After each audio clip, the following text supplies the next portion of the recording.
Change करके आ रही है यूनिफॉर्म में बेचारी बन के। अभी तक तो नैटी में बैठी थी है, उसका भी रिकॉर्डिंग है मेरे पास। शक्ल बनाने से कुछ नहीं होगा।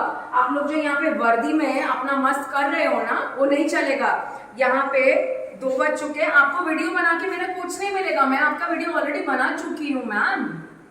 सो आपको मेरा वीडियो बना के कुछ नहीं मिलेगा। जहाँ पे आप मेरे को बोल रहे हो कि ओडिशा इंडिया में नहीं है और हिंदी इंग्लिश में बात ना कीजिए, ऐसा नहीं चलेगा। FIR का मतलब है फर्स्ट इंप्रेशन रिपोर्ट, और फर्स्ट को तो आपने जाने ही दिया है।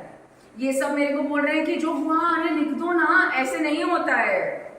और आप लोग रेप बचाएंगे दुनिया में। Great ma'am, thank you so much. आपके अंडर सारा का सारा कंसिडरेशन बहुत ही अमेजिंग है मैम, सो नाइस। और क्या बताना है आपको? ये रिकॉर्डिंग करके आपको कुछ नहीं मिलेगा, because your recording is going directly to the headquarters of police ma'am. It's not gonna help. By Salini Panda, SI of office, has extremely failed to perform her duties because she was elsewhere.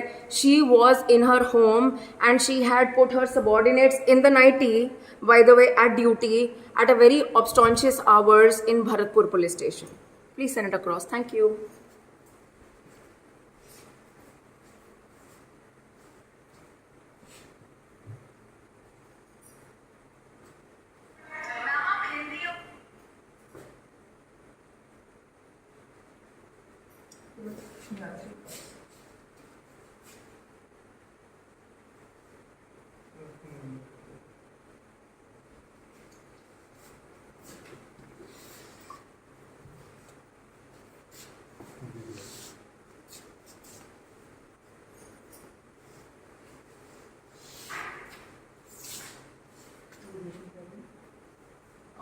पत्थर बढ़िया, right? पत्थर बढ़िया।